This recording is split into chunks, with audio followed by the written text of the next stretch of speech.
Hey guys, I'm Josh, sitting here with Kazar. We're both managers here at Genesis of Schaumburg. We're sitting down today just to go over some common misconceptions and myths about car dealerships.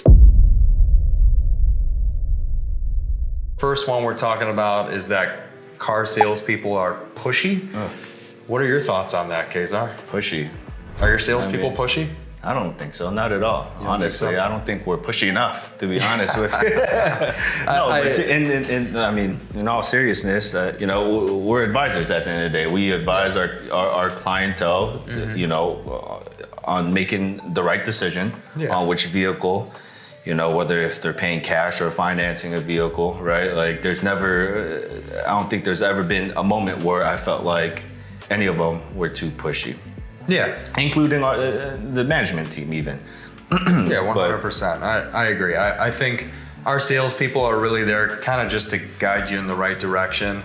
I think in the day and age of the internet, it's easier than ever to do all of your shopping online, at least all your research. So we're kind of just here to work through the minutia of maybe vehicle trims and packages and kind of guide you into the right place, budget-wise, feature-wise, and kind of take it from there. I don't think, I think the biggest compliment that we get here is that we're one of the least pushy places you could ever work for. So it's definitely where the industry's going. We're trending towards a less pushy place. And that's the biggest thing. Honestly, it's the reputation that we care about at the end of the day. We know how competitive this market is. So the last thing we want is we're pushing clients out of our door, right, into something that they're not looking for. In return, we want them to come back and decide and make that decision down the line when they're ready to come back and purchase a vehicle from us. So, but taking care of you every day, that's the Patrick promise. That's really what it is. That's what it is. That's all we want to do. That's all we want to do. Yeah, that's what we do. So the second myth, this is, I think, the most common one in the industry, is that finance managers are scary. Oof. Do we look scary? You look a little scary. I'm wearing my otter socks today. So I don't know if a scary finance manager would wear otter socks. But all jokes aside, in the finance department, we understand that that's a stressful place for some people, especially people who have had bad experiences prior. Our biggest kind of goal here is to make sure that it's the easiest process you can go through. Obviously, we want to make sure we're still taking care of you.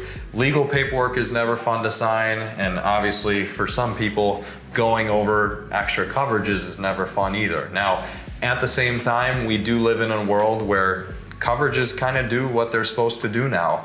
Depending on your driving habits and your ownership duration, things like vehicle service contracts, they end up coming in way handier than they ever used to, just given how many technologies and electronics and mechanical systems are on these vehicles now. They're computers on wheels. So that's really kind of where we're coming from here, but at least when I have people in front of me in my office, I'm really trying to make sure that they feel taken care of, not pressured in any way, shape, or form. The last thing we want is for someone to have a great experience, go into the finance office, and leave here feeling sour. And we're super transparent. We're not. Transparency is key. At the end of the day, again, we understand that it's not going to be your first and last time purchasing a car. So why would we pressure or hide any hidden fees into a purchase, knowing that you're going to go home and review those documents? Now we understand that there's that misconception of people getting screwed over at a dealership, but rest assured, Joshua here with the otter socks will take care of you. Yeah, I think that the final takeaway to that is, our whole goal here when you buy a car from us is we don't just want this to be the end of our relationship, right? We want you to come in down the line, service your car with us. We want to make sure we take care of you in the service department. We want to take care of your sister, your brother, your cousin, your aunt. It doesn't really matter who. Our entire kind of business foundation at Patrick Dealer Group has always been, we want to make sure we take care of you, not just today, but down the line, and your family members and so on and so forth. But that's kind of how we've been around for 118 years, and we've grown to over 4 different locations, we make sure we 118. take care of our customers. Wow. So that's really, I think, the main point there. I think one smaller misconception maybe, because we kind of already touched on, warranties and service contracts and the importance of those. And again, that's a situational topic. Some people it works, some people it doesn't. It completely depends on your preferences and your driving habits. But another one I think is, the misconception that you have to have perfect credit when you buy a car. That's something we hear from time to time. We hear that, and we hear cash is king.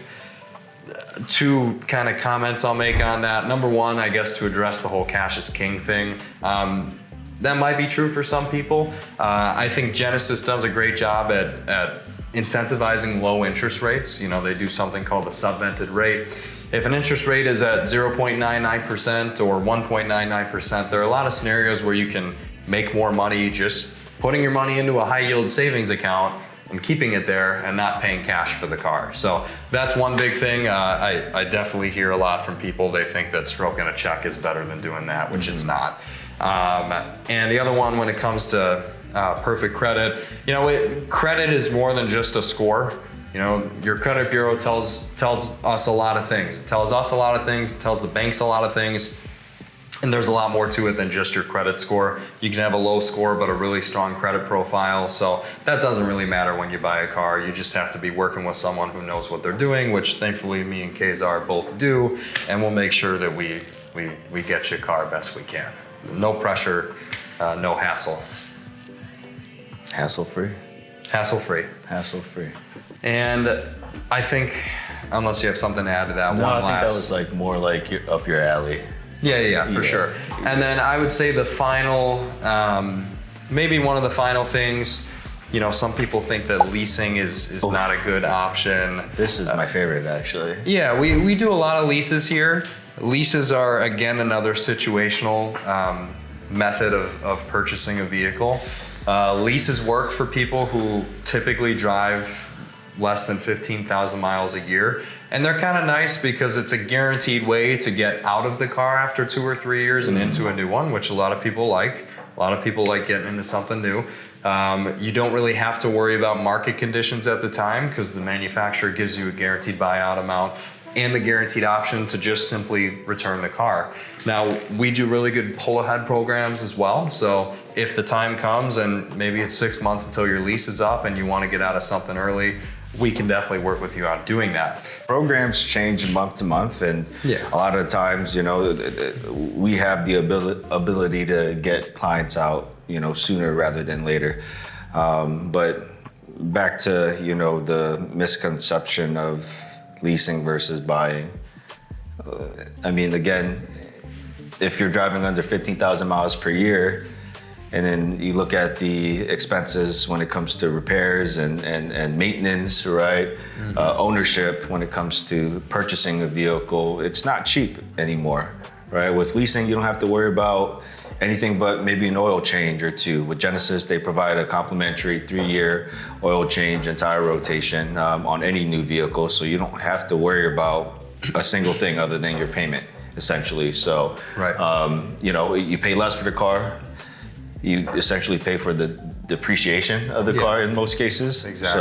So, it's a stress-free experience. Mm-hmm. And you don't have to worry about having to get rid of it at when the life is ending. Yeah, 100%. So. I think the key takeaway with that one is if you plan on keeping your car for only 3 to 5 years, definitely consider leasing. If you're one of those people who likes to drive it to the ground, keep doing that. Right. Drive it to the ground. That's an awesome way to own a car as well. Albeit with higher maintenance costs, but at the same time, you save on your monthly payment eventually. So, but if you do plan on only keeping it 3 to 5 years, leasing is a great option because in some cases, your car is going to depreciate a lot more than it would, at least the equivalent cost of leasing versus your depreciation. Typically, when the programs are advantageous, you end up paying less when you lease the vehicle as opposed to eating the depreciation. So, yeah. Anything else? Any other myths? Yeah, I think the other myth is that we live, die, and breathe car dealership and car industry. All of us are our people here. We all have interests and hobbies. You can ask these guys. I have maybe a couple too many hobbies and interests, but we're all people at the end of the day. You know, we have families, kids, wives, so we certainly don't think about car dealerships every minute of the day. That's for sure. Yeah, at the end of the day, we're all buyers at one point too, right? So you know, we're on the other side every now and again. We've had some good and bad experiences, and for me personally, when I first bought a car back in 2010, jeez. Yeah, wow, you're old. Huh? Yeah, sheesh. I was 10 years old at that time. Yeah, you were? Yeah, wow. 2010, born in 2000. It's crazy, I still look younger than you though. I shaved the beard. But I had a bad experience. I had a really bad experience. And I remember our GSM, Brandon, had reached out to me and wanted me to come work here. And I thought to myself, I don't think I would ever work at a car dealership because of that. But then, you know, I told myself, if I do, I'm gonna make sure that I don't give the same experience that I got back in 2018. So you treat others how you want to be treated. Correct. That's pretty. Right. I guess that's why the saying goes the way it goes. You know. Yeah. It's good. Well, that's all we got. Wait, hold on. How should I end? Maybe that's all we got. Yeah, maybe I should. No, hold on. Thank you guys for watching. I think this was a great conversation, and if you guys liked it, please make sure you click the like button, subscribe, and hopefully you guys can hear from us more.